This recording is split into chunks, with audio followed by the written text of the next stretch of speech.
Welcome everyone to our World Delirium Awareness Day webinar for 2025. This year's theme of World Delirium Awareness Day is Clear Minds, Raising Delirium Awareness.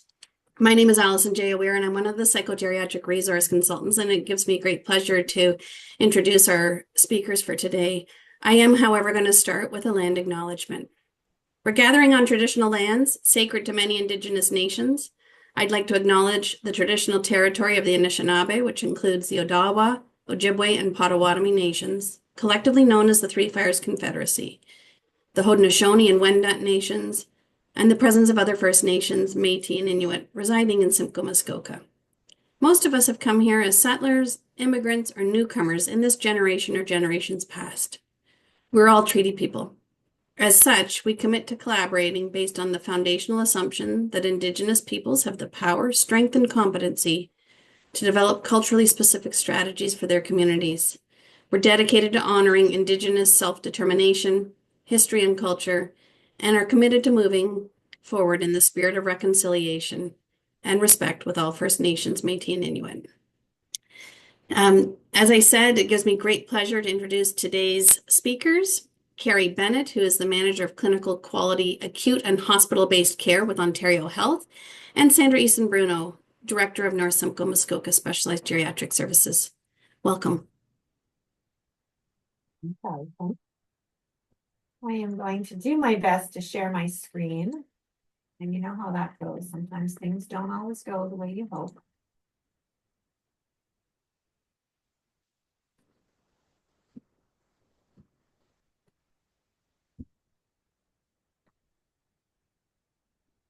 Okay, Allison, am I good? We're currently seeing your presenter mode or slide deck. I can see the slides down the side. Okay. I lose capacity sometimes here. It's okay. Settings.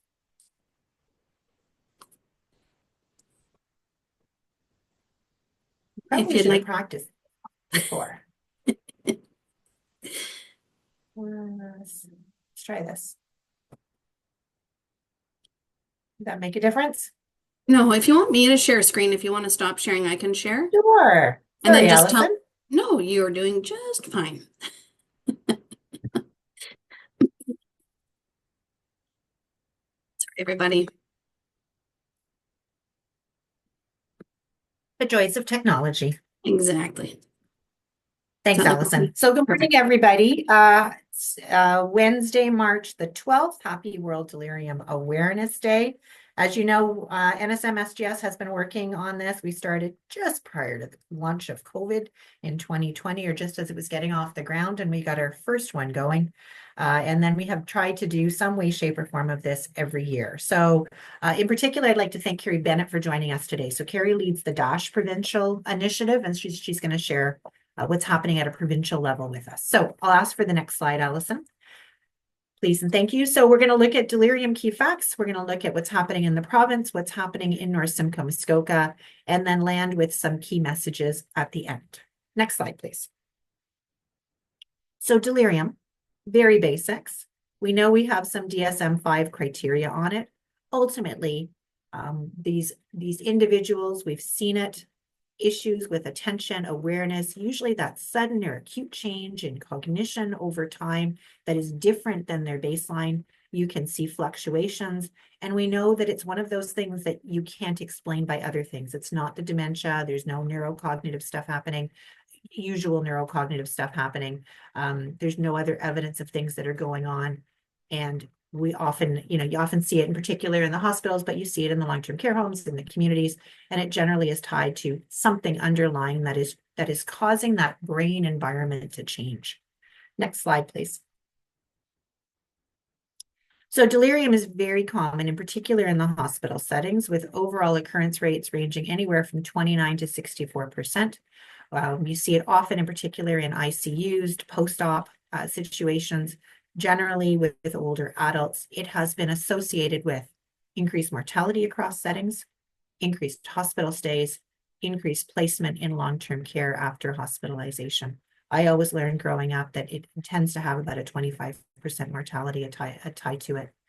delirium has been identified as the third most common harmful event experienced by people admitted to Canadian hospitals. Next slide, please. So over the past decade, we've seen increasing diagnoses of delirium, which is a great thing. The slide on the right is from the DASH toolkit, and you can see the increase in the ALC rates of delirium. And there's probably a few reasons for that. One is obviously the aging inpatient population, but equally important one is tied to improved awareness. Despite this, we still know that there is a high rate of underreporting of delirium. Sometimes it can be subtle. Studies have shown that it's recognized and captured in only 1/3 of cases. And interestingly, we have a regional project here called our Behavior Success Agents, where we have individuals in all of the acute care hospitals. And not surprisingly, they've identified in about 1/3 of their cases signs and symptoms of delirium where a diagnosis is not in place. Next slide, please. So how quickly can it happen? And I want you to think about the older adults that we've seen, if you think about those particular in hospital and what happens in a hospital environment. So I've been in hospital for a week. I fell and I fractured my hip and I needed surgery. I came from home where I live with my husband and our dog. The physio gets me up for a walk once a day. The nurses sit me in a chair in my room every afternoon. The nurses help me to bed around 6:15 p.m. I have no TV or technology in my room. My glasses have gone missing and my hearing aids battery is dead. I have no access to a clock or a calendar. I have no activities to do during the day in my room. I am woken at night by the lights, the noises, and for routine monitoring. I have no personal items like pictures or clothes. My family comes, but I sleep, so they don't want to stay long, and they know I need my sleep, so they don't know how to engage with me. I receive good meals and snacks, but someone has to put them within my reach. That doesn't always happen. I am on new meds, so my food tastes funny. I get drinks with my meals, and I have a bunch of drinks on my bedside table that they bring with my pills. Some staff help me, and some are just too busy. They don't have time. So while this scenario is multifactorial, I'm sure that some of you can think of at least a couple of these things where you have seen them happening. So it doesn't take long for delirium to happen. Next slide, please. And at this point in time, Carrie, welcome. I'm going to pass it over to you. Thank you. Thank you so much for having me here on World Delirium Awareness Day. So delirium prevention really requires all of us, a collective effort to recognize and prevent. And while we know there's significant barriers within our healthcare system that we're attending with, we know what needs to be done. And there's lots of fantastic resources that are available to us, such as those provided by the Regional Geriatric Program of Toronto. The next slide, please. In 2021, Ontario Health published a quality standard for delirium, which really outlines for clinicians and patients what good quality delirium care looks like. And on the next slide, last April, Ontario Health kicked off its first ever hospital-wide improvement campaign called DASH, or the Delirium Aware Safer Healthcare campaign. It is a 3-year campaign that we're just about to head into year 2. April 1st marks the 2nd year, but hospitals can join, and actually anyone can join at any time. It is a hospital-focused campaign, but really anyone that is focused on delirium prevention is welcome to join us. All North Simcoe Muskoka hospital organizations are currently engaged in DASH. And you'll see that Aurelia Soldiers and Royal Victoria are starred. We consider those are participating, which is a slightly higher level of engagement, meaning that they've submitted a formal commitment to us on what they're doing on delirium prevention. Our campaign is guided by an expert advisory panel, and 2 of our members come from North Simcoe Muskoka, Dr. Kevin Young and Sandra Eason-Bruno. On the next slide, you'll see that there are a number of change concepts that we are promoting under the DASH campaign. The first 3 were the focus of year one, and now that we're well underway, the second three have come into play for that we'll be promoting in our second year. For the first three, the focus still continues. We know that there's still work to be done, so we're promoting all six, and there's a number of provincial supports to help teams along their journey. We've listed some of them in the yellow box below, and you'll have direct links to any of these resources. The campaign does follow a learning collaborative, so as really to meet the needs of teams. So as more requests or we identify more needs, then further provincial supports are provided, or we will create a different version to meet the needs. So just to highlight a couple of the key supports on the next slide, we do have a DASH toolkit. So for those teams that just want to know, let me know what I need to do. For each change concept, we have quick tips, key resources, possible change ideas that you want to try on your improvement journey, as well as the really difficult part, some process measures for teams to let them know if their change is leading to an improvement. On the next slide, you'll see screenshots of our Delirium e-report. So this is a new piece that our quality division's undertaking, a new strategy for e-reports. Delirium was the second e-report that we've, for each of our priorities, we're going to be producing these. If you have a OneID access, you can log in and view how your hospital's performing on delirium prevention. So there are a number, if you have logged in and seen this e-report before, there are a number of updates that will be coming to this report in April based on what we've heard from our participating hospitals over the first year. And finally, on our last slide, I just wanted to show that participating in our campaign involves the following. We would love you to join us on our community of practice, our virtual community of practice on Quorum. And then if you'd like to take it a step further, we'd love to hear who your team is, and you can email us at Clinical Quality to ensure you receive all of our campaign communications. That learning collaborative, you can register for our learning sessions and campaign calls. They happen once a month. And then we also send out quarterly surveys, and that's your a formal time to let us know how your team is progressing, let us know about any barriers or other additional needs that your team has. And we, of course, encourage you to continue working on change ideas that you've already started in your organizations. So there are several ways to, we tried to, when I said that different level of engagement, participation, we're trying to make it as easy as possible for you to let us know what you're doing in delirium prevention. So you can include it in your hospital quality improvement plan. There's a delirium indicator on that. If you're part of our surgical quality improvement network, you can include it in your surgical plan. If you're part of our general medicine network, you can include it in your action plan there. Or if you're just an organization that wants to join us and let us know what you're doing, you could submit an action plan to our clinical quality email address. And finally, we are celebrating our end of first year and what we've accomplished to date with a DASH Congress. We have a year-end meeting that is a hybrid event. You can click on to register.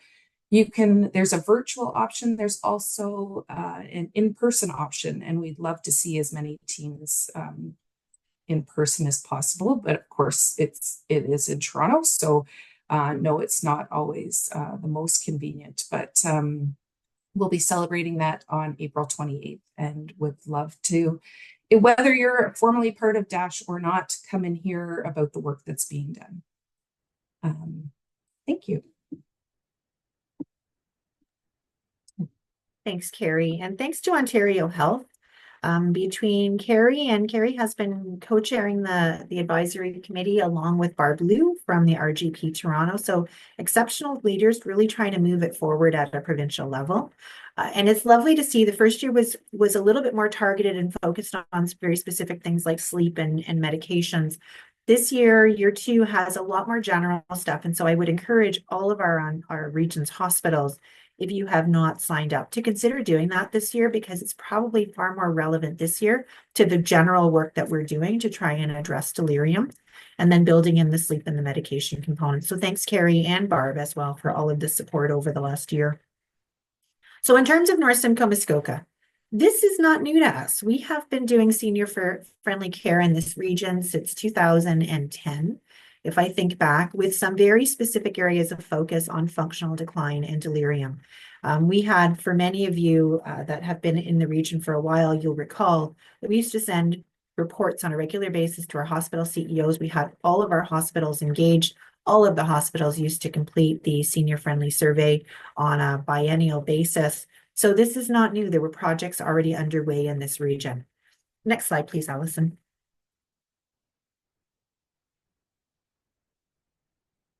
We also in this region have been doing ALC leading practices, as most regions have. All of the Ontario Health teams in this region actually completed theirs, with the most recent being Muskoka. And this is one of the pages of what the visual is of the ALC leading practices. And it was an opportunity for Ontario Health teams to understand how they were addressing a variety of things related to ALC, related to the care of older adults, because the foundation of this is senior friendly care. And one in particular that gets pulled out is delirium. And you can see most regions know that they have stuff underway, but that there's also work to be done. So it was a green, yellow, red scoring. So most regions are feeling that they have work still to be done at an Ontario Health team level. And it was great that the Ontario Health teams actually went and completed this together with their partners. Next slide, please. Over the last several years, Central OH, I think it was last year, really tried to advance the implementation and uptake of ALC leading practices. And from that, there was acknowledgement of the impact of delirium. And so all hospitals were required to choose one of 3 priorities. And in our particular region, all the acute care hospitals decided with that middle focus, which was really trying to see if they could improve work and care in their emergency departments. And to support all of this, Central OH established an ALC community of practice and continues to host that on a regular basis. I think there's a meeting coming up actually in the next several weeks. So it's a great opportunity for people to come together and organizations to come together to share what they're working on. Next slide, please. So in terms of activity, our hospitals in the region have been doing lots of great work, and thank you to all of them for their leadership. They are trying to implement screening tools or continue to implement screening tools, whether it's the CAM, which is the confusion assessment method, the 4AT, or the DOS, which is the delirium observation screen, if I remember correctly. So trying to get some tools implemented to identify or better identify those individuals that may be having delirium. There's rounding happening with teams. There's information materials that have been developed. One organization has got a board in their emergency department with information, and others develop pamphlets. Some of them have undertaken team surveys. There is lots of education that's happening. Some have worked on order sets. So there is great work that's happening, and we're trying to bring that together so that there is also great sharing among the region. There's more than enough work to go around. We don't have to start from scratch. At our level, we have been doing some delirium huddles. We've brought leads from each of the hospitals as that opportunity to share, and it's been great. There was one organization, for example, that said, well, I need to develop an order set. Another one said, I've already got one, let me share. So it's a great opportunity to try and figure out what people are doing and how do we work a little bit better together as a region to share the resources that we have. We have been trying to do some planning and support for geriatric emergency management in the region, which is sort of having somebody in the emerge. We're seeing all of our hospitals are trying to build that capacity. RVH has had it in this region for probably at least 20 years, but now the other hospitals are starting to build that capacity and work with older adults while they're in the emergency department. We have our behavior success agents in all of our hospitals. In our hub and spoke model, where it's a regionally planned program, it's locally delivered, the team is connected, those BSAs are connected through a great community of practice, and they're out there supporting older adults that are having responsive behaviors in the hospital, but they're also looking for delirium. And they've certainly identified it in cases. We've been doing World Delirium Awareness Day since 2025, and to the right is a picture from last year. We have focused education on delirium. Our evening in geriatrics, which is for docs and NPs this month, is actually focused on delirium with Dr. Bingham, Katie Bingham, and Dr. Camilla Wong coming and speaking up at Tangle Creek around delirium, and hopefully we'll get a great turnout for that. And we have supported promotion as well of things like Project Echo, in collaboration with Monica Menicola of Osteoporosis Canada, looking at orthogeriatric hip fracture care, because we know that delirium can be a high rate among after surgeries. We have delirium huddles. More recently, we are using some year-end dollars to purchase delirium kits for all of our hospital sites. And our Kim Simpson from our leadership team, and with the psychogeriatric resource consultants, they have secured access to our GP Toronto eLearns, who are very generously offering organizations the eLearns, so save us from building our own, which is great, and we're very appreciative of that. Next slide, please. Challenges. So sorry, this is just the challenges on it. Certainly the challenges are not enough resources. Staff uptake, we know we're running into the sustainability and measurement, not surprisingly, especially when you're looking at screening tools, are big issues for us. Sorry, Allison, next slide. So key messages. This absolutely aligns with work underway between the work that we've been doing, the work Central OH has been doing, the work that Ontario Health has initiated, senior friendly care, ALC leading practices, the ALC QUIP with delirium, and then the DASH work. So it's a very important piece of work in the province. Next slide, please. So we've talked a little bit about hospitals. The focus has tended to be hospitals, but let's be really honest, keep flipping. Yeah, it's not just the hospitals. It happens in community, happens in long-term care. And if we actually can address it there, individuals can sometimes not end up in the hospitals, because we know hospitals are not always the best place for our older adults. It is a geriatric emergency. We need people to be seen and assessed if they're showing signs and symptoms of delirium, because something is going on that we need to fix. Next slide, please. So why is delirium prevention so important? We know from a system perspective, if we put a prevention program in place, we can reduce delirium incidence by up to 50%. We have shorter hospital stays, and we can have a cost savings that can range anywhere from about $1,600 to $3,800, and that's in 2018 US dollars. So the more we can put in place, and most important, it's the people that we're caring for, and it's better quality care. Next slide, please. This is not rocket science. This is not quantum physics. Honestly, it is very basic, low tech, high touch care. It's senior friendly care principles. It's all those things that we went into healthcare for in the first place.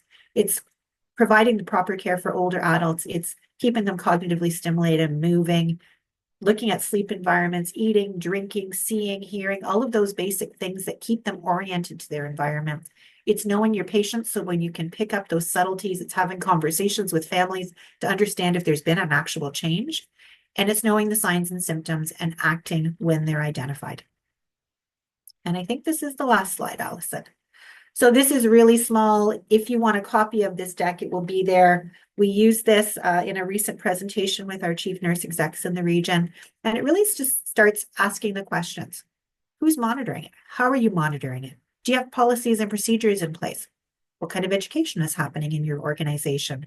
What screening tools are you using? Who's responsible or accountable when something is identified? Are there care pathways in place? In the hospitals, you might have a help program in place, which is a volunteer activity-based program. Are there strategies in place to align with those 6 proven things that we know can help prevent delirium? So the vision, the hearing, the orientation, the activation, and is your organization senior friendly? So thinking about those sorts of things will all help us prevent delirium. And I believe, Allison, that is the end of the deck.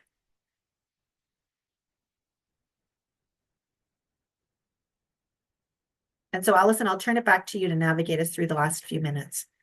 Certainly. Okay, so the questions have been answered in Yeah. I was going to mention to folks if you wanted to have any, if I wanted to put any questions into the chat box, feel free to. We've already had a few that have been manually answered by Carrie. Thank you so much.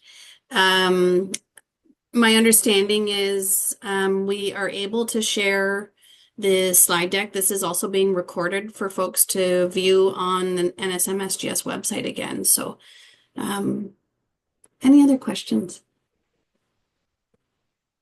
Feel free to type into the Q&A.